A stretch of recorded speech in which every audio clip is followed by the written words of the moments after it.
জনগণের প্রত্যাশা পূরণের চেয়ে অন্তর্বর্তী সরকার ক্ষমতার মোহে আচ্ছন্ন কিনা তা নিয়ে জনমনে প্রশ্ন উঠেছে বলে অভিযোগ করেছেন বিএনপির ভারপ্রাপ্ত চেয়ারম্যান তারেক রহমান।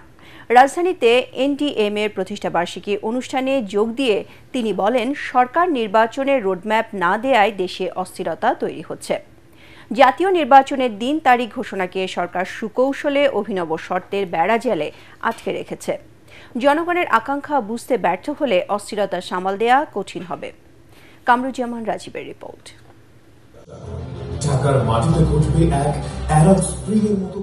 ফ্যাসিবাদ বিরোধী যুগপৎ আন্দোলনের অন্যতম শরিক দল ন্যাশনাল ডেমোক্রেটিক মুভমেন্ট এনডিএম-এর প্রতিষ্ঠাবার্ষিকীর আলোচনা সভায় যোগ দেন গণতন্ত্র প্রতিষ্ঠার আন্দোলনে থাকা রাজনৈতিক দলের শীর্ষ নেতারা।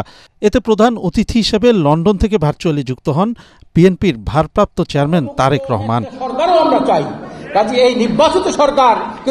সবাই নেতারা বলেন, নির্বাচনকে ঠেকাতে নানামুখী ষড়যন্ত্র চক্রান্ত চলছে। ফ্যাসিবাদের পতনের জন্য সবাই যেমন এক হয়েছিল, সব দ্বিধাদ্বন্দ্ব দূরে ঠেলে ভোটের অধিকার আদায় আবারও সবাইকে লড়াইয়ের জন্য প্রস্তুত থাকতে হবে, মাথা নত করা যাবে না। একটি রাজনৈতিক শক্তি গড়ে তুলতে হবে যা শুধু দমন পীড়নের বিরুদ্ধে প্রতিবাদী গড়ে তুলবে না, বরং বাংলাদেশকে দেখাবে নতুন আশার আলো। প্রধান অতিথির বক্তব্যে তারেক রহমান বলেন, আগামীতে আর কোনো স্বৈরাচার যাতে মাথাচাড়া দিতে না পারে সে প্রক্রিয়া এখনই নির্ধারণ করতে হবে। বিএনপি সহ বাংলাদেশের পক্ষের গণতান্ত্রিক রাজনৈতিক দলগুলো শুরু থেকেই অন্তর্বর্তীকালীন সরকারের কর্মপরিকল্পনার রোডম্যাপ ঘোষণার আহ্বান জানিয়ে আসছে। সরকার কিন্তু সেই আহ্বানে সেভাবে সাড়া দেয়নি। সরকার বরং জাতীয় নির্বাচনের সুনির্দিষ্ট দিন তারিখ ঘোষণাকে সুকৌশলে অল্প সংস্কার, বেশি সংস্কার এ ধরনের একটি অভিনব শর্তের বেড়াজালে বলা যায় আটকে দিয়েছে। সরকার জনগণের ভাষা, আশা, আকাঙ্ক্ষা উপলব্ধি করতে ব্যর্থ হলে দেশে রাজনৈতিক অস্থিরতা বাড়তেই থাকবে।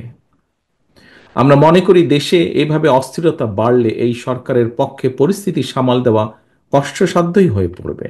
সরকারের সাম্প্রতিক বিভিন্ন কর্মকাণ্ডের কড়া সমালোচনা করে তারেক রহমান বলেন, সরকার জুলাই গণ অভ্যুত্থানের শহীদদের তালিকার চেয়ে করিডোর কিংবা বিদেশিদের হাতে বন্দর দেয়া নিয়ে ব্যস্ত, তাই জনমনের সরকারের উদ্দেশ্য নিয়ে প্রশ্ন জেগেছে। জুলাই আগস্টের হতাহতদের সঠিক তালিকা তৈরি করার চেয়েও অন্তর্বর্তীকালীন সরকারের কাছে করিডোর প্রদান কিংবা বন্দর ব্যবস্থাপনা বিদেশের হাতে তুলে দেওয়াটাকেই বেশি প্রাধান্য বলে মনে হচ্ছে।